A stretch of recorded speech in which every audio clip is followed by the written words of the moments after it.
Alright, let's talk about more gameplay features in the Palworld Feybreak update. So we have Alpha Pals. They appear in set locations on the map. They're stronger, angrier looking pals, and then you just take them out and you can get some rewards from them. The Predator cores are used to craft pouches, which expand your inventory, and it's unlocked through ancient technology. The nice thing is, these are key items. So you just make it and boom, permanent inventory increase. You don't have to worry about juggling accessories or anything.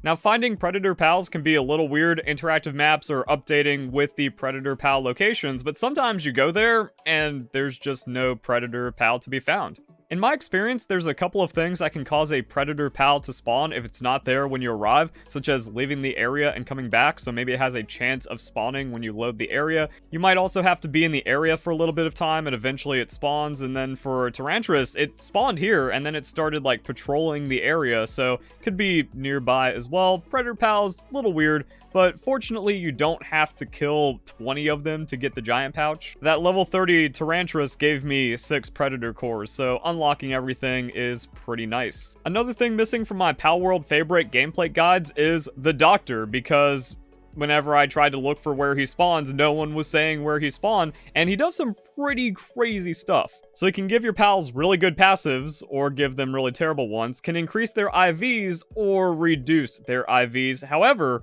the tech is coming out. Shome Yakumo, that way you can pass on the passive skills to legendaries or whatever you're trying to farm for. So yeah, ended up getting Demon God and Diamond Body on Yakumo. That's pretty sick. As for finding him, for the first couple of days, people are like, yo, where'd you find him? And then no response. No, I forgot. No, I don't know. Just 0 responses. But now it just kind of seems to be random. He can also be found at event spots on the map. When you see him, catch him, put him in your base, and then you can do his passive changing every day. Since nobody's posted a location, I found him here on Sakurajima, far east of the island, next to the desert city. He messed up the Relaxaurus Lux.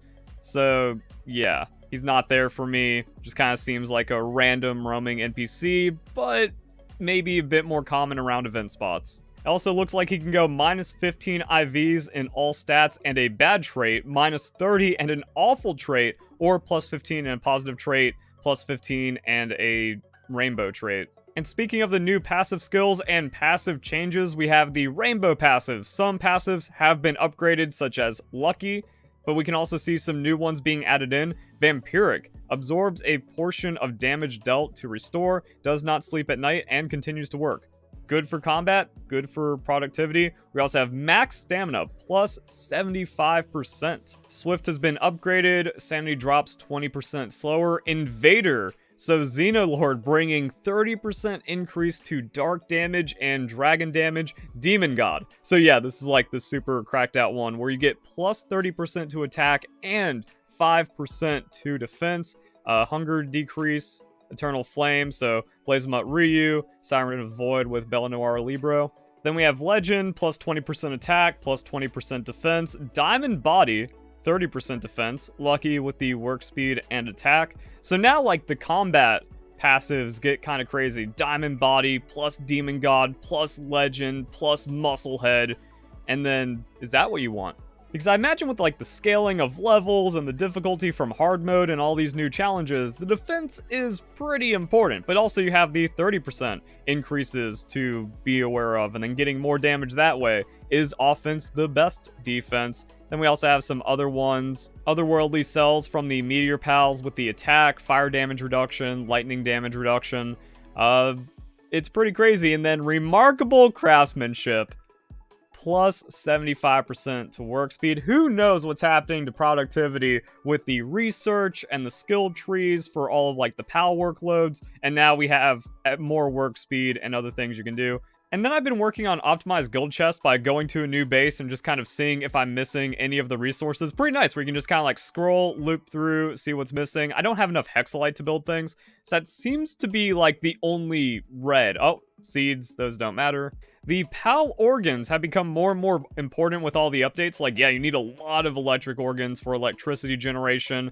Ice organs, flame organs also needed. So even though it just seems like random loot, or at least when the game first came out, you actually want to put those into your guild chest. And we just kind of go through everything. It's not a lot. So yeah, here's what my guild chest looks like, where you want ore. That way you have the processing, so all of the individual ore stuff, charcoal, carbon fiber, and then whatever productions, outputs, and stuff like that. Unfortunately, there's enough to just kind of fit.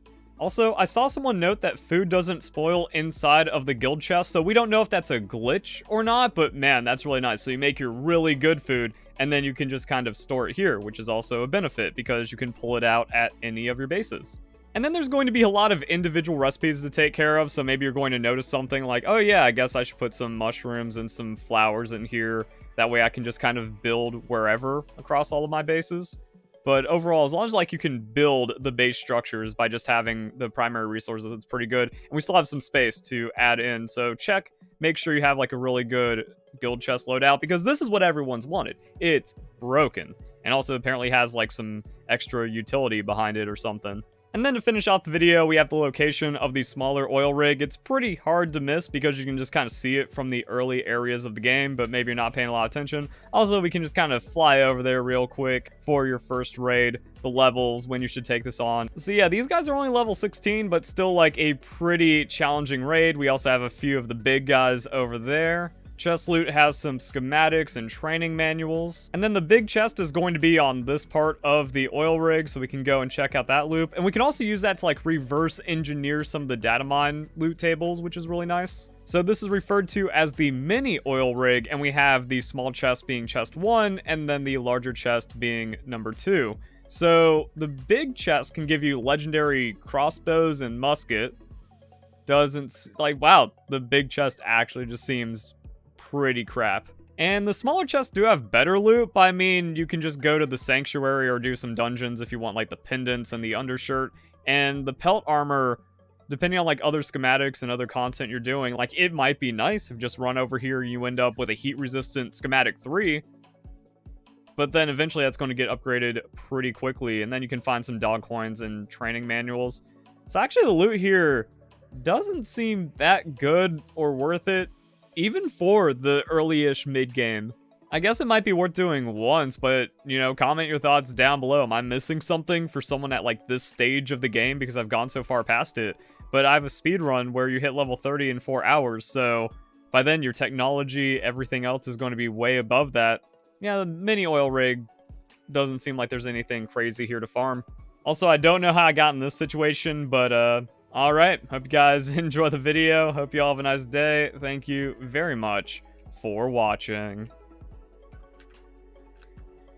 Maybe you get some money. You know, the gold coin from killing the enemies here might be slightly worth it, even though it isn't. I don't know. And you get some crude oil, I guess.